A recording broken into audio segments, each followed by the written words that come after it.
சகோதரர்களே, இன்றைக்கு பல்வேறு முறைகளிலே நம்முடைய கட்சியை ஆக்கிக் கொண்டிருக்கிறார்கள்.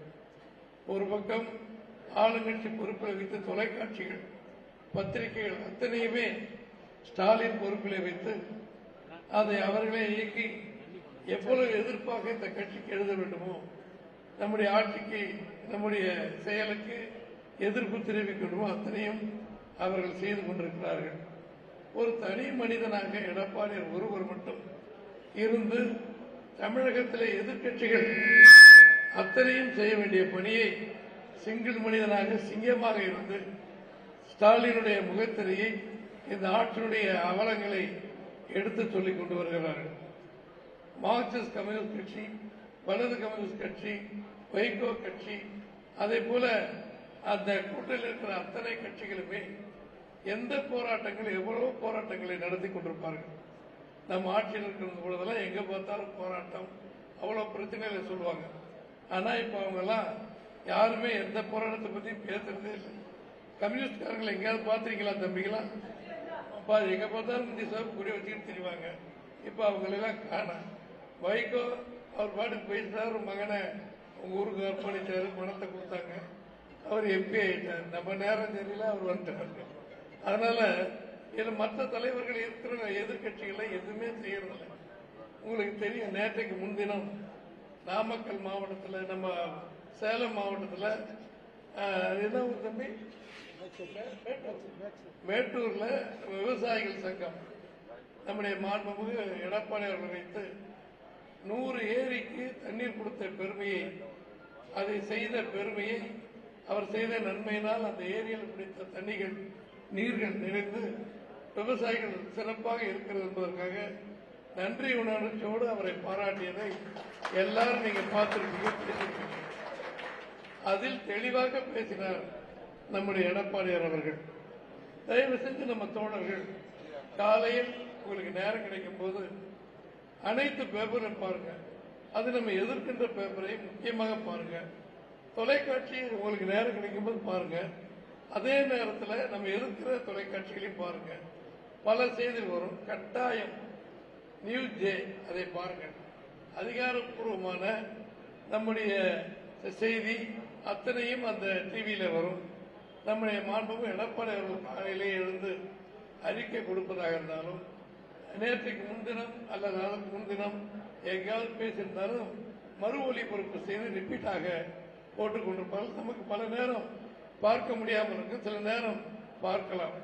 ஆனால் நேற்றுக்கு முன்தினம் நடந்த அந்த விவசாயிகள் நிகழ்ச்சியிலே மாண்புமிகு எடப்பாடியார் அவர்கள் பேசியதை கேட்டால் எல்லோருக்கும் ரத்தம் கொப்பளிக்கும்.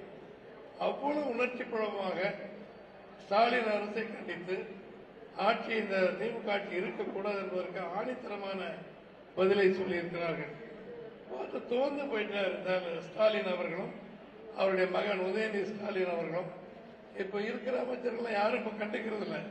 நீங்களே பாருங்க, சும்மா நாடகத்துக்கு வருவாங்க. நம்ம திமுக மந்திரிகள் வர்ற மாதிரி வருவாங்க, போங்க, நமக்கு என்னப்பா, அவங்க அப்பா முதலமைச்சர், மகன் துணை முதலமைச்சர், நீங்களே எல்லாம் பார்த்துக்கிடான்ட்டு இருக்கிற சீக்கிரமா அடிக்கணுங்கிறத அடிச்சு நொறுக்கிட்டு மனத்தை அள்ளிக்கிட்டு இருக்காங்க. பொதுமக்களை பற்றி யாருமே கவலைப்படுவதில்லை. ஆனால் இன்றைக்கு 3 வருட காலம், 41 மாதம் இந்த ஆட்சி முடிஞ்சிருக்கு. 41 மாதத்தில் 4 மேனி பொழுதொரு வண்ணமாக அத்தனை போராட்டங்கள், என்னென்ன மக்களுக்கு எதிராக சூழ்நிலை இந்த அரசாங்கத்தால் வருகிறது. விலைவாசி உயர்வு, பெண் கட்டண உயர்வு, பால் விலை உயர்வு, பஸ் கட்டண உயர்வு, இப்படி ஒவ்வொன்றாக இருக்கும் பொழுது அதை எடுத்து தமிழ்நாடு முழுவதும் ஒரு செய்கிற அந்த போராட்டத்தை எடுத்து நடத்துகிற ஆண் சிங்கம் நம்முடைய புரட்சி தமிழர் மாண்புமிகு எடப்பாடியார் அவர்கள். ஆனால் இதை செய்ய வேண்டிய கம்யூனிஸ்ட் கட்சிகள் மற்றவையெல்லாம் செய்யறாங்கன்னா கிடையாது. அதனாலதான் அவர் கடுப்படைஞ்சு முதல்ல எல்லாம் பேச மாட்டார். ஸ்டாலின் நீங்க போனீங்கன்னா பார்க்கலாம், அவருடைய டேக் டிவி இருக்குல்ல, அரசாங்க டிவி, அதில் பார்த்தீங்கன்னா எடுத்ததுமே அவர் செய்த சாதனைகள், பிள்ளைகளுக்கு சோறு ஊட்டுறது, பள்ளிக்கூடத்துக்கு போறது, கார்ல இறங்குறது, சுதந்திர கொடி ஏற்றுறதுலாம் கேம்ப் பாருங்க ஸ்டாலின் அவர்கள். ஆனால் இப்போ எங்க போனாலும் இந்த எடப்பாடி பழனிசாமி மூளையே இல்லாதவர், சிரிக்காமலே பொய் பேசுகிறார், அரசியல் அறிவே அவருக்கு இல்லை என்பது போன்ற ஒரு மோசமான ஒரு முதலமைச்சர் பேசக்கூடாத வார்த்தைகளை பேசுகிறார்.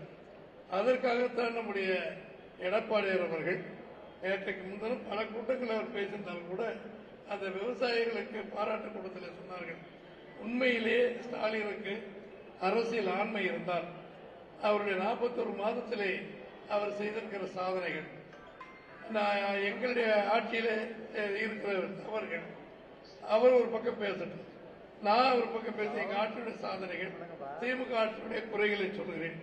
அரசியல் ஆண்மை இருந்தால் ஒரே மேடையை போடுங்கள், நான் வர தயார், இடத்தை சொல்லுங்கள் அப்படின்னு கேட்டாரு நம்முடைய எடப்பாடியார் அவர்கள். ஆனா பதில் இன்னைக்கு வரைக்கும் வரல. அவர் மகன் சொல்றார், நான் ரெடிங்கிறார். யானை ஒரு சிங்கம் கேட்டா இன்னொரு சிங்கம் இருக்கிற ஆள் சொன்னா பரவாயில்ல, ஒரு எலிக்குட்டி வந்து திடீர்னு நான் வந்து எட்டி பாத்துக்கிறதா என்ன சிங்கமும் எலி ஒன்றாக முடியுமா? அவர் உதயநிதி ஸ்டாலின் நான் சொல்றேங்கிறார்.